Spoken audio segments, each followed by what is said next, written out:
So after 2 parts of chill social linking and movie going, and a whole lot of coffee, Confess to your crimes, Kamoshida.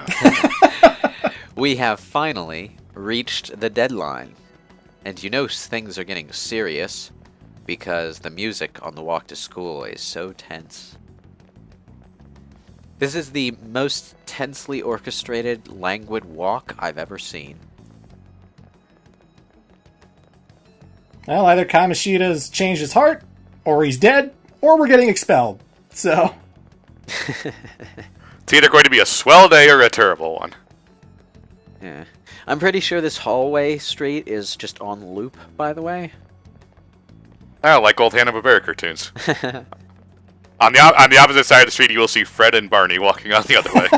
Yeah. Like, I'm pretty sure we passed the same bike like twice within 20 seconds. But yeah, now that the deadline is up, we get to see what happens to Kamoshida. If you reach the deadline without doing what you need to do, you get this sort of hazy cutscene at the cafe where something pertaining to the current case comes up, and your character gets arrested for one reason or another. But it's a hazy flashback that has that you're remembering things incorrectly feeling to it, in keeping with the story in the interrogation room. And I think you'll cut to Sai Nijima's interrogation of Kurusu in the future, and she'll be all disappointed and walk out. yeah, because he's not making any sense. And at that point, the killer shows up and shoots you in the head. But you can't see the killer. No. That's not how it happened. But you can't see who the killer is because it's just showing, like, the gun. Yeah. And his voice is coming through a voice filter. Oh, yeah, that too. You failed, now you're going to die. That kind of bullshit card is pulled by Detective Conan all the time when the writer wants to have Conan figure out who the killer is without actually telling the audience who they're talking about. They just have him imagine a black silhouette behind him that is genderless and faceless, and have him refer to him with the words "that person" in the English translation. It has to be that person. What a deduction. And yeah, I touched on it in an earlier part, but I find the change of heart concept kind of disturbing. Less in the sense that I don't... Like, it's not that I don't think this guy deserves it, because, oh boy, he deserves it. But putting myself in the shoes of someone who was a horrible person, is no longer a horrible person, and then has to deal with the fact that they once were a horrible person, and none of this was in their control or psychologically sound, it feels like a hell of an existential crisis to me. It's like suddenly waking up in the shoes of someone else completely, like someone who's lived an entirely different life than you would, and realizing that that life is a horrible, horrible life. And suddenly you have to take responsibility for it. So, yeah. So that part of the plot disturbs me, but they did a good job of balancing it out so that even with that, it feels like the heroes are sympathetic and justifiable. Not, like, straight up justified, you can still argue about it, but justifiable. Like, you can make an argument for it. So. I should be punished under the law and atone for my crimes. Yes, you should, Kamoshida. I did horrible things to Takamaki-san as well, in return for giving Suzui-san a position. Now, this actually does lead to a slightly touching little scene after this that I liked and would have liked more if the NPC dialogue wasn't voiced by the blandest voice actresses and actors. But after this, Mishima and a couple students come up to An and apologize for all the rumor spreading and all of that stuff. Like, they were all talking behind her back about what a horrible girl she is and how she was going out with Kamoshida and all of that. And suddenly they find out she was being victimized by this guy. And I like the idea that these kids realize that they've been playing into this horrible chain of events in their own way and want to make up for it. Nothing really comes of it after this point. I mean, you can talk to some NPCs and hear some more about what they're thinking about the fact that they were wrong about the rumors surrounding On, but apart from that, it never really comes up again. I don't even think in On's confidant ranks. Not really. Yeah. Of course, the teachers do a good job of looking callous and stupid, because all they can really say, and I realize this is part of their job, is, "Return to your classrooms at once! Please get off the stage, Mr. Kamoshida." Well, that's all they really can do. Yeah, I know, but it winds up making them look really cold. That's kind of an unexpected position to be in, I suppose. Like, imagine Kamoshida wasn't brainwashed, he didn't get, like, a change of heart. Imagine he came to class, like, drunk, plastered off his ass, and just started admitting things that he wasn't supposed to be admitting. It's like, oh god, what do we do? Yes, indeed. Kamoshida was forcefully pushing himself on you. But It's so hard for you.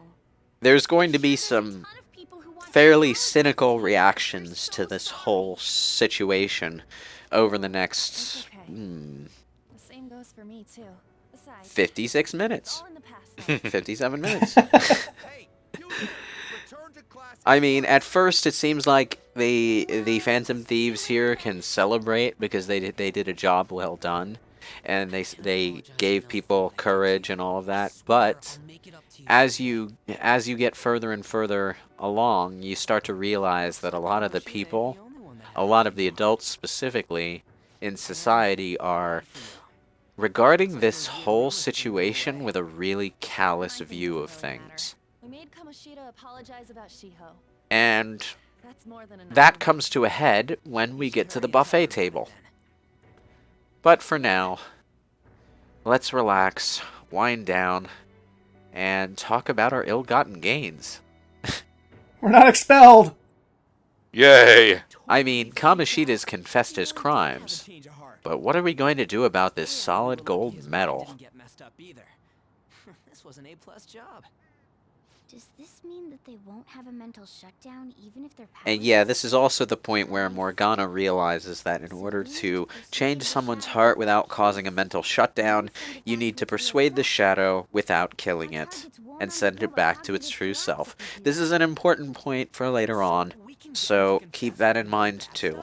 There's a lot of little points that you have to remember as you go through the game. Keep them in mind and try to figure out what's going on as it happens during the closing months. So, how'd it go? I'm sure it has nothing to do with those people on those trains who keep dying, you know.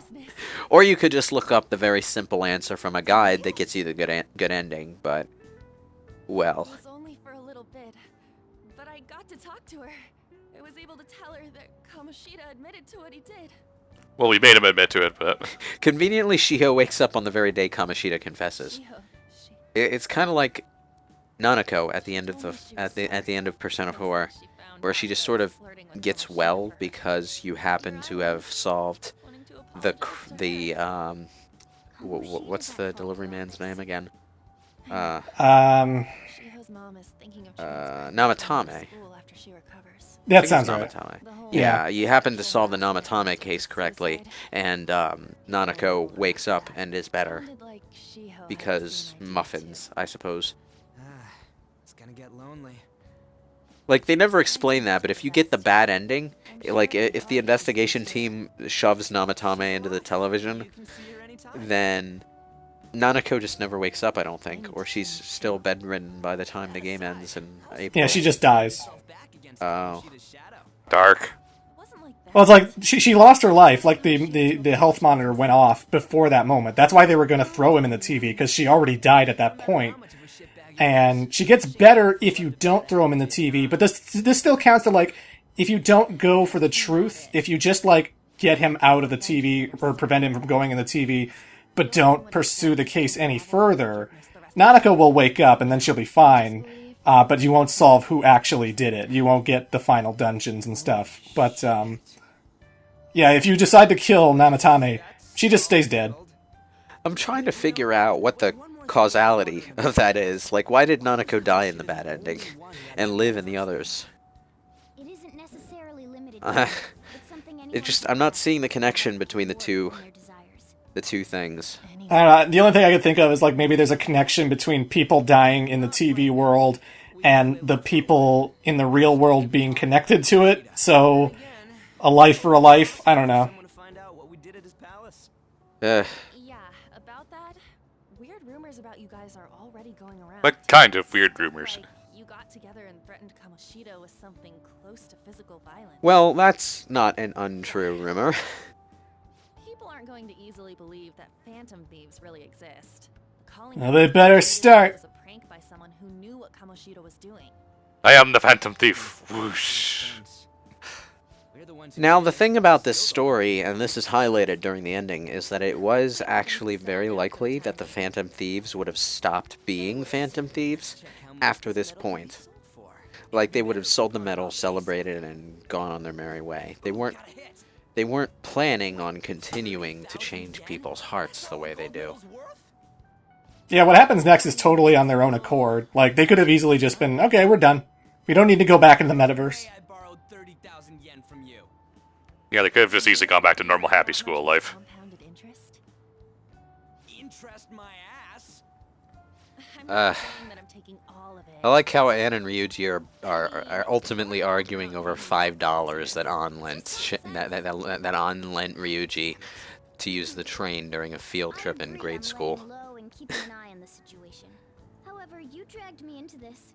It would be nonsense not to celebrate a successful mission. That it would be. I guess we could blow this dirty money on something fun. Hookers and blow. Discussions among Phantom Thieves. Blackjack and hookers, you mean? How about it?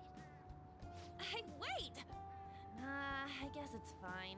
So An has a place in mind that she wants to go for a celebration dinner. It's a place Shiho and I have been wanting to go for a while. Hotel buffets. Complain. Do they have hotel buffets in America? Like, that you could just go to for restaurant food? I mean, there's always fancy restaurants. Your discretion is There's always places that are like way more expensive than you're used to. Classes later then. Yeah. Yeah, I only ask because I've gone to buffet places, and I've gone to hotels, obviously, but I've never gone to a hotel that had an open-to-the-public buffet that they ran as a separate sort of restaurant deal. So, The 5th, eh. on Children's Day. So, who's going to sell this? leave that to us. Now the funny thing is, you think, like your first assumption is that you think Morgana would be referring to the airsoft shop. But Morgana actually thinks the second-hand shop will buy it. Oh, Morgana. Ah, you're back. It's probably a good thing that the gold medal did not end up in the second-hand shop, though. Because the second-hand shop is literally right next door to Kurusu's place. And if anyone had done any serious investigating and found the gold medal at the second-hand shop, they would probably make the connection pretty quickly. Yeah, don't get greedy, Ryuji. Well, Ryuji's initial fear was that if they were found with Kamoshida's gold medal, they would be accused of stealing it, and that would connect them to Kamoshida's change of heart, and they would get caught. But since Kamoshida has his own medal anyway, they don't necessarily need to worry about it. Anyone who found the medal would just assume that it's fake. Yeah, what's this about a dolphin?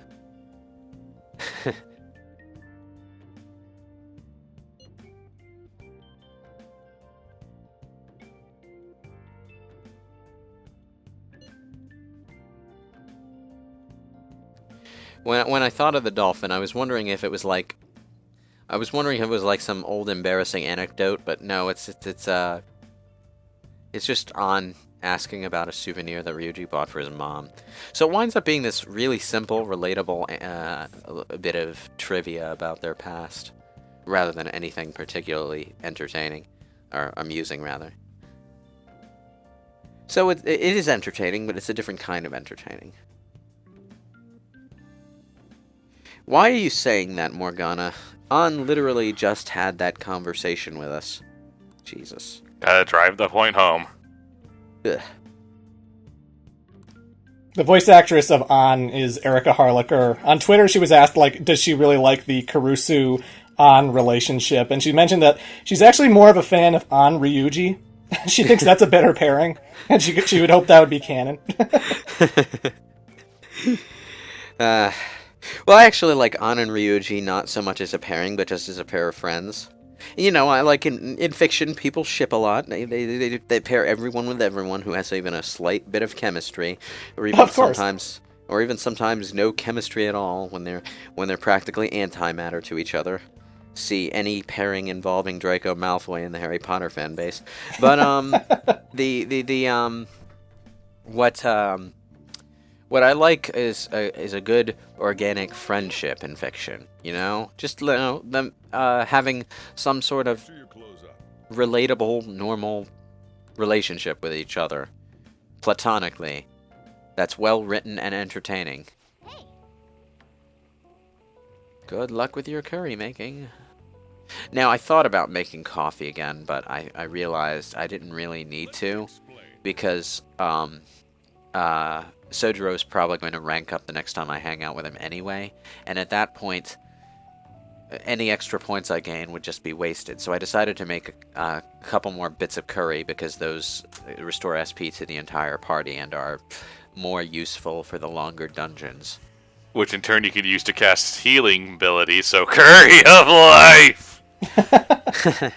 Another weird secret ingredient for curry, though. Honey. I would not have guessed. Try it at home, viewers. I don't recommend trying it at home without a good recipe to follow. The Akira Kurusu school of cooking curry. Throw anything in it, it'll probably come out good. That has some horrible likenesses to Mystery Food X from Persona 4. Thank God that thing's over. Oh, so that's where Akira got his inspiration from. The running joke with Chie and Yukiko in Persona 4 was that they were both terrible cooks, and there was a school camping trip where they had to cook a pot of food for their team, and they put it together. They put together such an abomination that when the main character tasted it, he literally passed out. You can't cook. You won't get naked. What good are you? But then the humorously obese girl tried it and thought it was excellent, so... Okay. Look at that plastic ramen on the shelf. Isn't that immaculate? Doesn't that look fucking delicious? It's like a model ripped out of Final Fantasy 15. Jesus. I bet the eggs jiggle when you move it, too.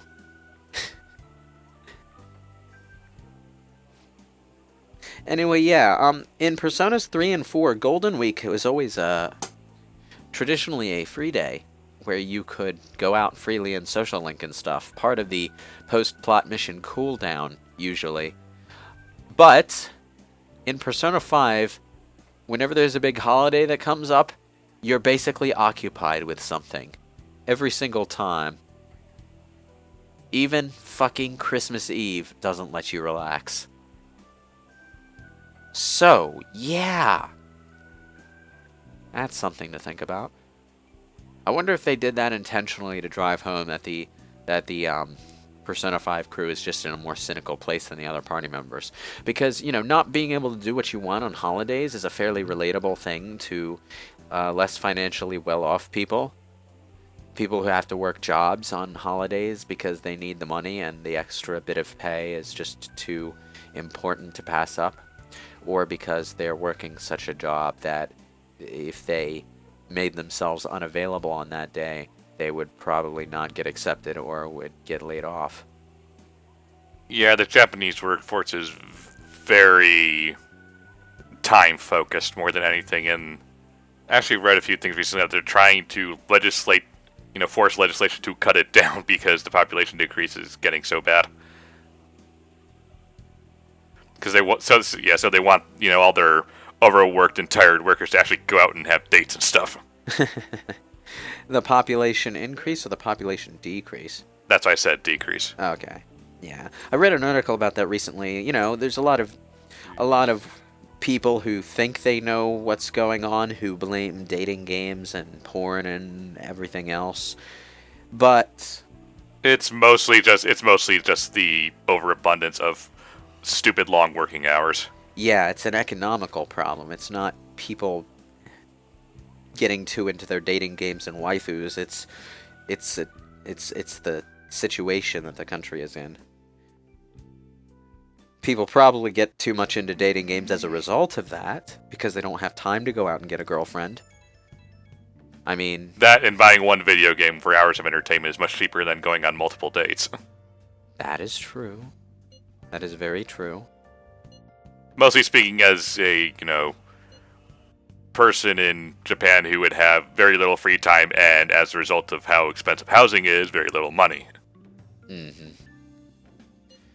So, yeah. Well, perhaps Carolina can shed more light on the subject when she gets back from Japan. As long as she stops having fun on Twitter all the time.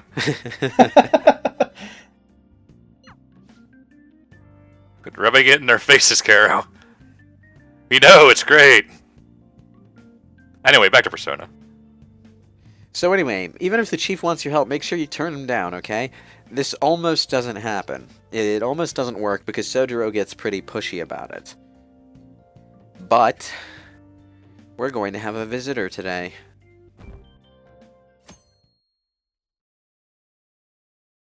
Today on Wednesday, May the 4th, Darth Vader just walks in. I require a thing of coffee. Just do it. Don't get cocky with me. Well, Welcome. Kurusu, I am your Am I father. interrupting something? Not at all. No, that's not true. That's impossible. It kind of is, because she's a woman. That's not how biology works. Oh, is that the thing everyone's been More talking mental about? shutdowns. Well, the reason Sai Nijima is here is because she's investigating the connection between Sojiro and Wakaba Ishiki, but we won't find out the specifics of that until much later. So there is a reason Sai Nijima did pop up in here, but it's more like Putting that aside, the what do you have? the game lays the seeds of that plot, but doesn't answer the question of why she's there until several months down the line when it becomes irrelevant to that particular episode. That's exactly the case. Are you a high school student? Where do you attend? Thanks for changing the subject, lady. Oh, someone I know goes there as well. And then I gone downstairs and you were interrogating me again. Named Kamoshida confessed his crimes. Now, at this point, I'm guessing that Sojiro would not be averse to Kurusu just quietly walking out, Person's mental state because changes so this quickly. highly suspicious person who talks like she might be investigating legal things is asking questions of the kid who's on probation.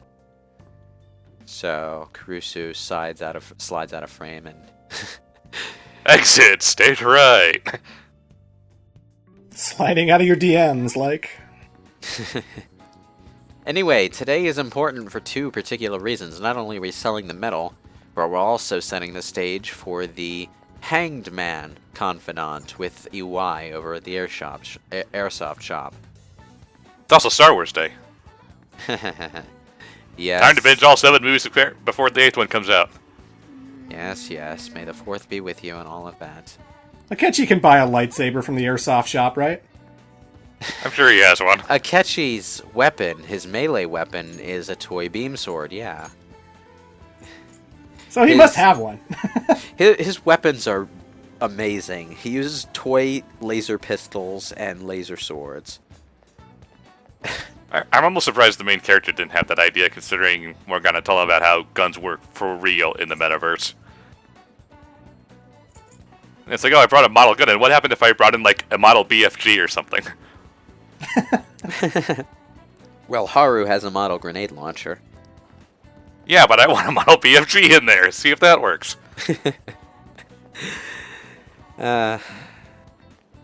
Just every boss down in one hit. Thanks, BFG 9000. You're my best friend. After that, we'd have to try out the Rhino. Yep. Alright. So, we've got these two suspicious suited men standing out there whispering to each other. Most conspicuous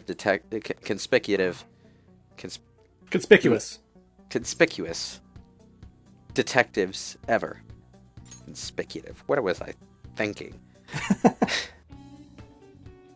Now, I like how he's like, we don't buy any fake or stolen goods here, kid.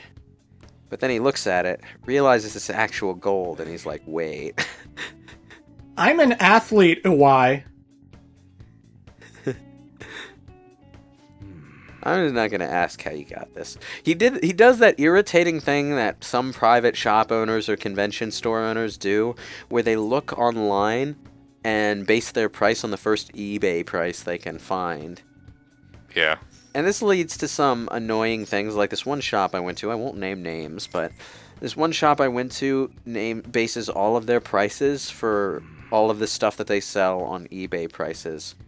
But he doesn't do research into those eBay prices, so he usually just bases it on the first price he finds, which is often on the high end. So you can find much better prices for the same stuff basically anywhere else that sells it. We got a mysterious package. Sure, I'll help you smuggle an undesirable good out of the shop before those conspicuous detectives walk in. Why not? So which one's the good cop and which one's the bad cop? Let's make a guessing game out of it. Well, their NPC names kind of make that obvious. There's Stern Man. What a lame superhero you are. My least favorite robot master. And then there's Vulgar Detective. So I think we can determine which one's the good cop and which one's the bad cop. Vulgar Detective. That almost sounds like Batman! Now, EY knows what he's doing. He plays it real smooth. So he's willing to cooperate, and he even has a very convenient security video of a totally above-board transaction between himself and a customer. Thanks to us. But Vulgar Detective gets really up in your face about whatever's in the bag. I'm like, hey, dude, do you have a warrant? At all? It's my cat's brain medicine.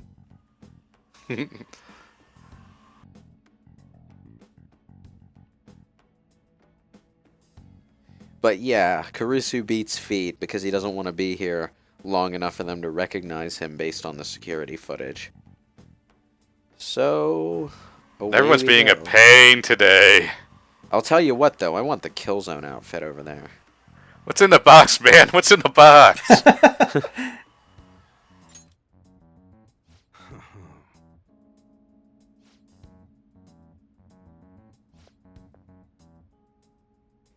And yeah, Stern Detective is definitely the good cop, the by-the-book cop. So he gets his partner to back off because he knows that he doesn't have any real just cause to pester this kid.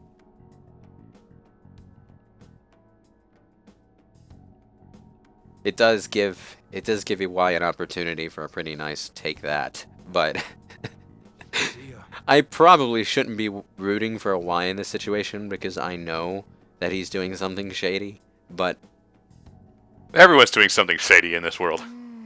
In fact, the only thing that's probably not shady is the sun, and I'm not so sure about that one. And the detectives honestly are trying to do their job the right way, you know? Nail criminals and all that. They might not know the entire situation, but that's not a detective's job. A detective's job is to sniff out crime and figure out where it's coming from. Hey, wait! And the reason comes after that. But yeah, EY is making gun models that are extremely realistic looking. Now, for us, this is an advantage because the more realistic a gun looks, the more effective it theoretically is in the metaverse. So, this gun model is a more realistic version of the same gun model that Kurusu starts with. At this point in the game, if you have enough guts to get it, it's actually a really good gun model to equip to him. Unfortunately, like I said, you need about level 4 guts in order to start this social link. Yeah. Yeah, so by the time you get the Trachev 2, or however you pronounce that, it's probably going to be outdated. And you're going to have to really burn the midnight oil on the Y Confidant in order to catch up on ranks early enough in the game for the gun customization option to be useful. It's also annoying because every time you go to the airsoft shop to buy something, Morgana's always going, "Hey, you want to confront him about the bag?" And I can't. So Yeah, and you know, I think like if they update the game or re-release it, they really should rebalance Iwai's Confidant so that maybe you don't necessarily need rank 4 to start. Maybe rank 3 would be good. But for the millionth time, Morgana, I'm not going to talk to him about the bag. I can't because my stats aren't good enough. I mean, it does make sense that you need guts in order to get involved with it, because it's pretty obvious that getting involved with EY means getting involved in some pretty heavy shit. But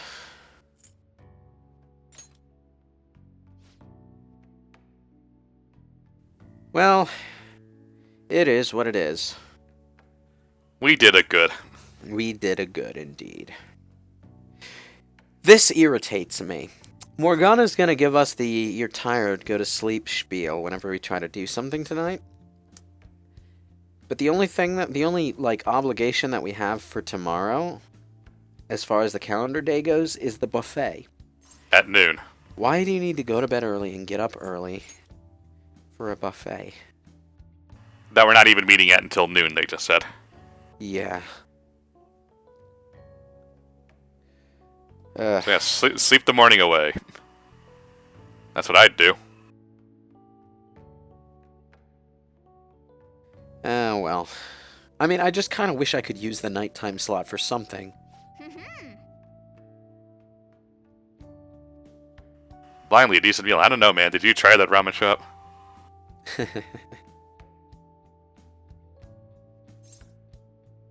Now, this would be my honest answer. If I were going to a buffet, I would want something barbecue. Now, Same. I've heard Wagyu beef is really good and really expensive. Is that the special Japan-only beef that they don't even export? I don't know. I can't remember, because I know there's like some super high-grade beef that they put cows on really specific diets for, and they like don't even export it. Huh. Well, I would imagine that beef would make a poor export. I mean, it would take a while to get anywhere, and then once it's there, it wouldn't last as long.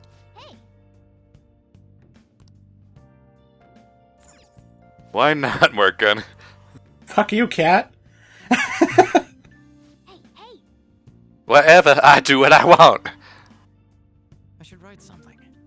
If only I had a real-life Morgana, though, I might actually get to sleep at a reasonable hour. That's the ironic thing about Persona 5. In-game, you're going to sleep early all the time. When you're playing Persona 5, you're going to bed later and later and later, because it's so addicting. Until later becomes earlier. Good morning. Good morning. Alright. It's no longer May the 4th. So, I learned something new about pancakes because of this game. What's that? Pancakes can be cooked really thick as like really sweet dessert cakes. Yeah, they can. That's actually how cakes are normally cooked in Japan. Yeah, Japan really likes their dessert pancakes. Yep. I want to try some, damn it. In fact, there was a lot of food in Japan I want to try at some point. Now, from what I understand, the basic secret to cooking pancakes like that is lower heat and mixing in some egg white. Which makes sense to my mind, because eggs cook at pretty low heat, and cooking it at a lower heat would make sure that the pancake heats up more evenly, so it's not all cooked on the outside and gooey on the inside, you know? Thank you for giving us hope. Pretty cool, huh? We have our own fan site. I was just desperate to deal with my The own reviews are in. but seeing people saying all this feels So, my question strange. is why they didn't pile up on food Hey, before this point. Because they obviously have gotten some food. Well, of course I'm gonna eat, but This place has a time limit. Buffets with a time limit. That's a new one on me, to be honest. Just 50 minutes left. Like, I've gone to buffet places, but they never had time limits. It's just like you go in, you pay admission, My way through the entire and dessert menu. you get food. And then if you want to take takeout with you when you leave, you have to pay a fee for that, maybe. But there's never been a hard limit on how long you can stay there at any of the places I've gone. Seriously? Only meat? What's wrong with meat, Morgana? I think the closest thing to a time limit that a buffet place ever does, as far as the ones I've gone to have been, are like they have buffet food set out at specific times of day for specific meal sessions, and you can only stay as long as that session lasts. Wilton Hotel. I love Persona and its bland names. And where's our share? I can't wait to stay at the Plump Hotel. really know what you want. So I just grabbed you some beans. Well, Wilton is a bland name for Hilton in this case. So we got you Yeah. a variety of those. Fried bananas, preserved eggs, and some kind of beans. What is with them and More beans? beans? We put so much on the plate that it got all mixed up. But it should probably still taste good. Man, these two are so inconsiderate. Let's go. Without me, none of this would have happened. Don't know what fine dining means. We'll show them. Leave it to me, sir. All you need to know is how to breathe and fine dining. We're gone. Breathing and fine dining. Oh, it's like a media I probably should go to a buffet place sometime soon. It's been a long time since I've treated myself to one. There's a really good Japanese buffet place near well, not near my house, but far enough Close away enough. that it's a short drive. It's a Japanese place. And I only went there once. The last time I went there, I tried frog's legs and calamari and wound up liking both. So yeah, why they had frog's legs and calamari at a Japanese buffet, I'm not really sure. But I guess they have like a small selection of various world foods that you can try out, just for flavor. But Morgana, I have to ask, where's the beef? Now, I will confess that when I go to buffet places, I am very like Ryuji. I pile up on meat dishes and basically nothing else. So, sometimes I'll add fish to it because I do like seafood, but... Yeah, when I go to a buffet place, it's just a once-in-a-blue moon thing because if I got into the habit of eating that much meat on a daily basis, I would very quickly gain weight. But it's so good. Well, you know, sometimes a good splurge is good for the soul. Might not be good Yeah. for the body, but it's good for the soul. Yeah, sometimes it's good for the body too, just because you physically feel good. Yeah, it's a way to de-stress. You just gotta make sure you don't de-stress that particular way too often.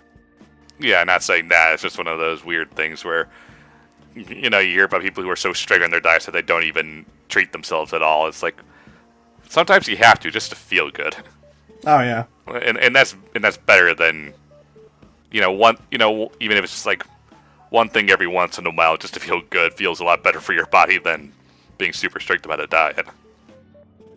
Yeah, I was very selective with a lot of food I was eating when I was trying to lose weight, and I just found that like I was really depressed and I wasn't enjoying any of the food I was eating, and I was just like, I gotta eat stuff I really like every now and then. Like, I'll make up for it in exercise, I don't care.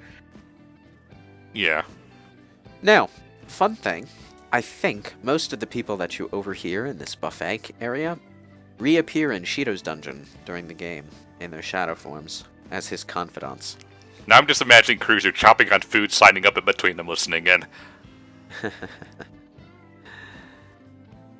But, yeah, this is the start, the real start of the Phantom Thieves.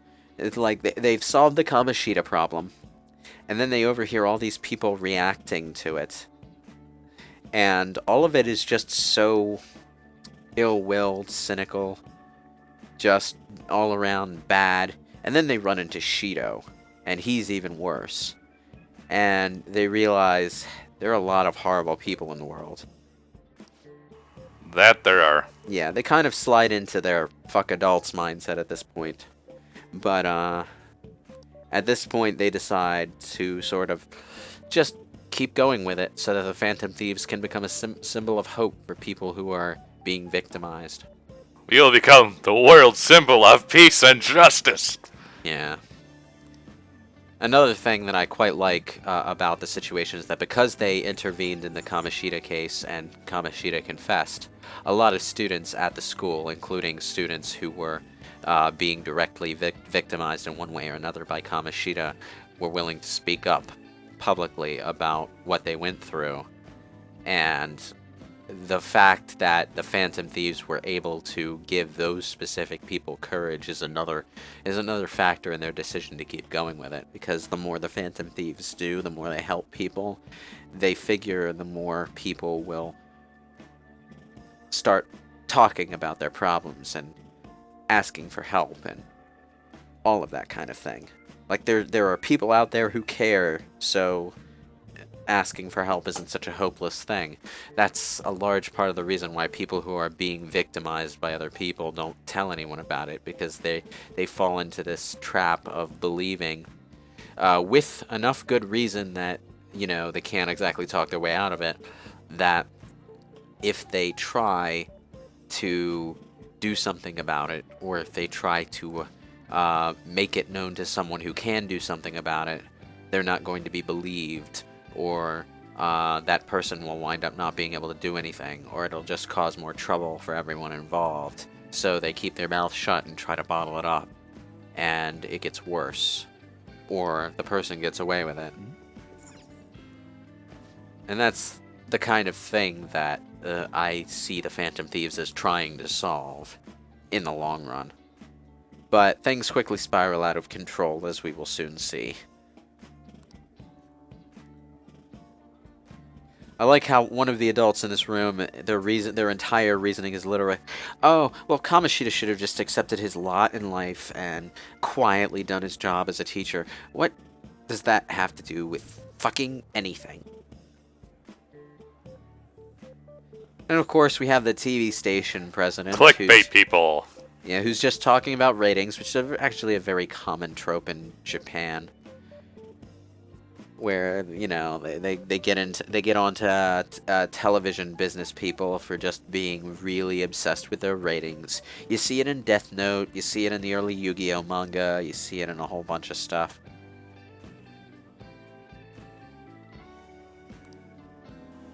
To be fair, that is their business, so being focused on that is kind of important to an extent.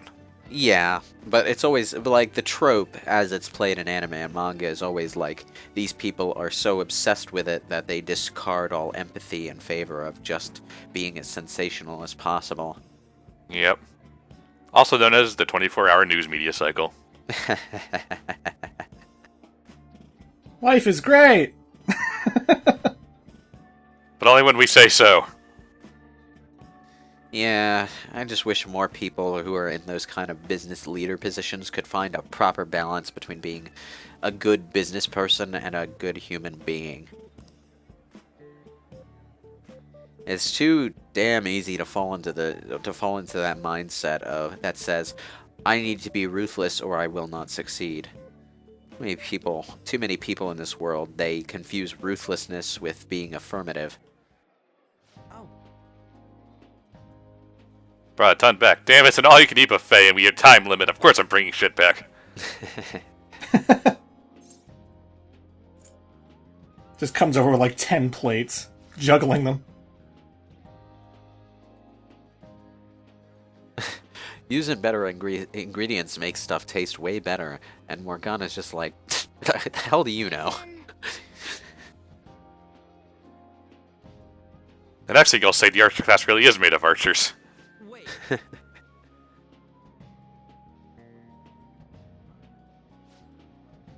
My pets never know when to stop eating. No, that's mostly just because of animal mindset. Yeah. That's why you gotta be careful about how much food you give them at once.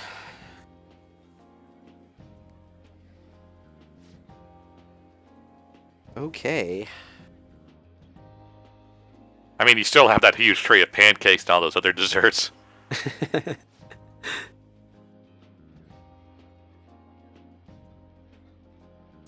It's like even An is pigging out here because she doesn't think they'll ever have a chance to do this again. It feels like no matter how much we eat, the amount of food stays the same. It's almost like it's a static food model. Unchanging. But this is New Game Plus. I've conquered the Big Bang Burger. The Big Bang Burger is hilarious and disgusting at the same time, because they give you this detail when you eat it. The meat is cold on the inside, which would totally happen if you overdid the size of a burger like that, you know?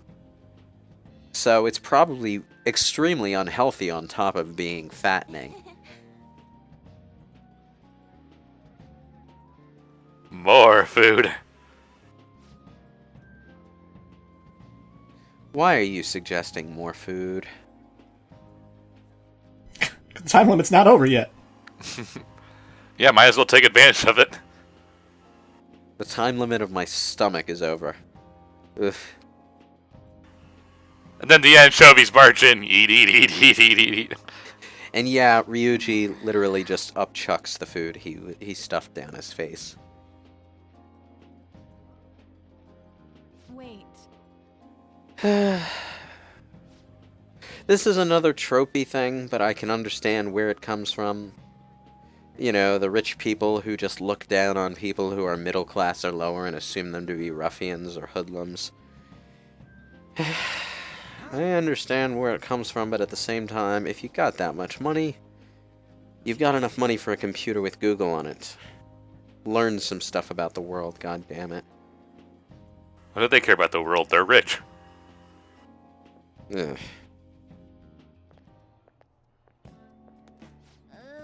I'm stuffed. Anyway, yeah. Totally panicked when I saw the closed for cleaning sign at the back. That exact thing happened to me on the trip to TMG. About eating until you puked. Ugh. You really did. It was at a train station, and I wanted to go to the bathroom before I hopped on the next train. But the men's room, the only men's room that was close enough that we could get to it before the train left, had a closed for cleaning sign up in front. On a lower floor, right? No restrooms on the train? No, it was a Oh, a subway kind of train. commuting train, so it's Gotcha. not one of the expensive trains that you use to cross the country or anything. Not yet. The New Jersey and Philadelphia have a SEPTA line that is just there to get quickly between the two states. It doesn't go much further than that. Pick up the pace, you do it. Hideki Kamiya. You're cutting in line. What are you doing? He does kind of look like Kamiya, yeah. I love your work. Banned from Twitter. That might be intentional because it's pretty obvious that they took some Senator Armstrong influence into Shido's final form. Have they started a daycare? What? Sir, we don't have time. I just wonder if there would actually be a politician who walks around in tinted shades with his hair shaved off. But then again, I should probably just not ask that question about any kind of politician anymore. Well, with Donald Trump, you know, blazing a trail of sarcastic glory through the country right now. I feel like I know that person. He wasn't even hiding the fact that he looks down on everyone. Don't lose your temper over this. It's just an elevator, Ryuji. Forgive shitty adults like that. Do you think the main character would forget about Shido? Well, it was dark, and he didn't actually see the guy's face clearly because his hand was over it. He was bleeding. Yeah. What's wrong? So, yeah. Masaya Shishido, the chief antagonist of most of the game, is the guy who got Kurusu in trouble. It was something I definitely noticed really quickly on my first playthrough. I knew, like, right away, hey, that's the guy who got me in trouble. Yeah. Same here. I mean, you only get to see his model really distantly, but the voice is familiar enough, and it's a fairly distinctive model compared to the other ones. I had a run-in with Even still, it's like as soon as Kurusu's like holding his head and he's like, ugh, I'm like, yeah, it's him. when she dropped her plate. Like how An had her own unpleasant encounter while you were gone, too. But the restaurant workers all looked at me with this disapproving expression. Who let these street rats in? I wonder if we're out. Hey, they paid to get in, and it's like, for all three of them, it's like over frickin' 20,000 yen. So, you know, What is it? give them some credit. They must have come by the money somehow. Anyone with a strong, distorted Uh, Same for them having to change a heart if their treasure gets stolen. that would be the case. But yeah, surprisingly, it's Ryuji who comes up with the idea to continue as the Phantom Thieves. And you know, his enthusiasm for being the Phantom Thieves gets really out of control later on. But when he's talking about it now, he sounds pretty mature and thought out about it. I've been thinking, we put a lot of work into changing Kamoshida's heart, but nobody So, believes in yeah, it. he's got the right idea. It just sort of Those guys gets, who had no other choice shall but we to say, do whatever distorted felt as time goes on. Of all people. He gets a little too enthusiastic about certain things that really should not have been the priority. And to be fair to Ryuji, pretty much everyone in the group falls into that trap to some degree or another. Ryuji is just the loudest about it. I'd go back to being the same as I was before. Oh, yeah, it's a pretty extraordinary event for high schoolers that, oh my god, we have the power to, like, save people and get rid of assholes and change their hearts. Yeah, we can actually affect the world around us. Yeah, and there's one thing that I do like about Persona 4's cast, possibly setting it apart from the other two Persona games, but, like, the characters are immature. Like, they're teenagers who make wrong decisions, or they see things in the wrong way, and they have to grow as people as the game goes on. There's this criticism, and I brought this up earlier, that, like, your protagonist is way more mature than they probably should be, or whatever, multi-talented, whatever. And there's a general problem with anime storytelling in particular, where anime characters are about as mature as the writers want them to be for whatever story they're telling, which shoots a lot of things in the foot, not least the love stories. But there's also, like, in Persona 5, the fact that everyone is the fact that all these teenagers is immature isn't just a thing that's written in. It's a key to both the story itself and the confidant storylines. Like, most of Makoto's plot involves her realizing that even as a model student, like the all-powerful, perfect student council president, she knows very little about the student she's supposed to be helping. And she needs to broaden her horizons past her own little bubble of well-to-do-ness and, you know, self-discipline. And that kind of character development is interesting. And it goes into stuff that I'd like to see more stories go into, which is the different kind of problems different kinds of people need to overcome in different ways. It's very, very easy to get sucked into this idea that, like, oh, the poor people have it worse, or the foreigners have it worse, or this race has it worse, this orientation has it worse. But when you think about people in general, everyone has something wrong that needs to be overcome, or needs help with, or needs support with. There's a healthy and unhealthy way to cope with every single thing, and it's time for us to make our name. and every aspect of that involves being explored in some form or fashion. Anyway, yeah, it turns out, speaking of names, that there are just enough letters in this naming screen for the word BrainScratch. Huzzah! This is what I named them on my first playthrough, and I decided to keep the name for this one for obvious reasons. You didn't go with the popular one floating around the internet for a while, the gay agenda. I don't like the joke names. I don't like using joke names in my own playthrough. Like, it's funny seeing other people do them, but it breaks my immersion. I like to take my RPGs seriously, even when they're cartoony or whatever. I never get tired of Final Fantasy VII joke pictures. But this is going to sound weird, but ever since I was a kid, and ever since I played Metal Gear Solid, I was always fascinated by the concept of Foxhound. I always liked Revolver Ocelot, Decoy Octopus, Liquid Snake, the whole gang. And I always thought, like, if I ever started, like, any kind of gang name, it would be Foxhound. And for this playthrough, for all the playthroughs I've done since, I always just called it Foxhound. True. If we become better known, we might be able to give courage to a lot more people. Now, I really do like that it starts from this really heartfelt place and spirals off into something not quite so heartfelt and quite a lot less mature.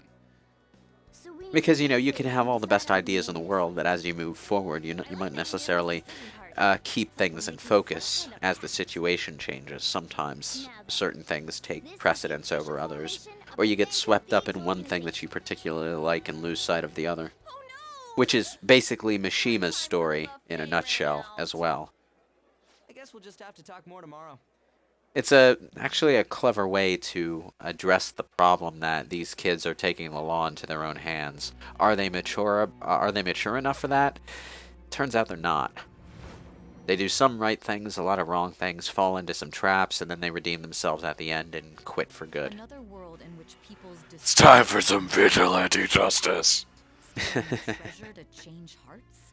And on top And of now that, Sai a talking Nijima cat told you all is this. bringing up the obvious problem with the story.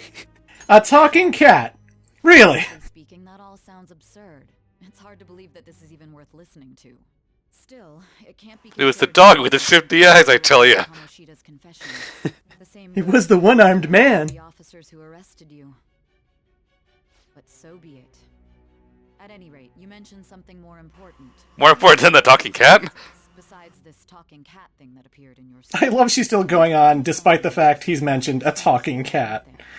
And a parallel universe where you fight shadows and demons. She's like, I want to hear more. Go on.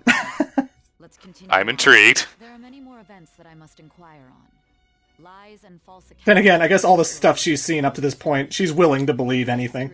Well, you have to remember that when she came in here, Sai's job was to be a prosecutor.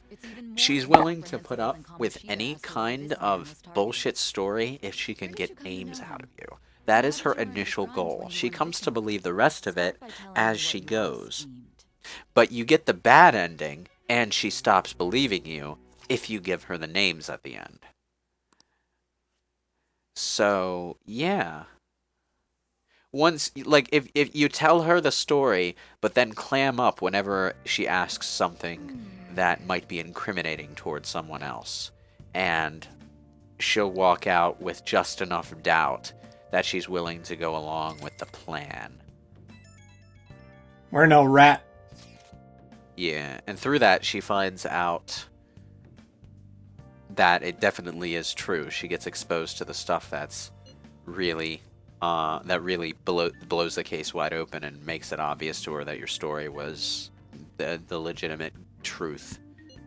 Yeah, and ultimately, I know I'm joking, because, like, at this point, you know, like, mafia guys have changed their hearts, and, like, all this crazy, ridiculous, like, unbelievable stuff has happened up to this point.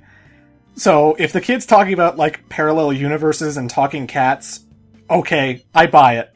Parallel universe, did you know that he can do half of an A-press? That's just crazy talk, Kurusu. And then I saw a movie. I went to see The Cake Knight Rises. I don't care about this. Move on.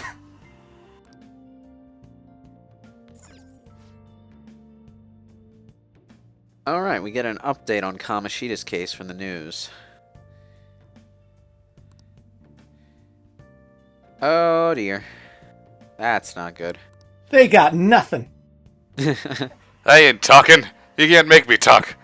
Well, they got something circumstantial that does point to the group, but they don't have it. They don't have enough that it really confirms anything or really gives them concrete suspicions, because just because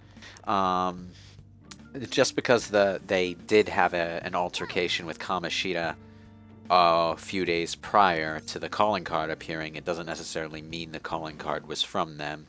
And Kamoshida's behavior between the altercation and the calling card arriving doesn't really mesh with the idea that they threatened him in some serious way.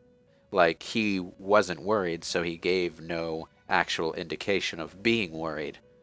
And nothing actually changed until the day the calling card arrived. So from a police perspective, Kurusu's argument with Kamoshida would look suspicious initially, but they would probably set it to one side as an unlikely avenue to pursue. Because the circumstances surrounding the Phantom Thieves are so incomprehensible without knowing what's actually going on with the metaverse. I shall explain it to you now. You have a special potential. However, that must be refined. Are you saying I'm the chosen one? It is weak now, but refining it shall grow. It is actually interesting to think of being on the delivery end of that sort of incomprehensible supernatural crime, because Persona 4, the opposite of this game in so many ways, was about a party of teenagers who were trying to figure out one of those incomprehensible crimes, and were only able to because they happened to have this supernatural information that the police didn't have and probably would not believe. I still think Narukami should have stuck his hand in her television to prove what he was saying when he tried to tell Dojima about it, but it You expect us to believe you about this? Ah! Yeah, it would have made things so much easier for everyone if Narukami had thought to do that, but he didn't. So yeah. The real world's not ready for the TV world. That is another source of power to evade the ruin that our master has Now, mentioned. this is kind of a slightly clumsy plot element, but Igor keeps bringing up this problem of ruin. You don't find out anything about what he means until the very, very end of the game.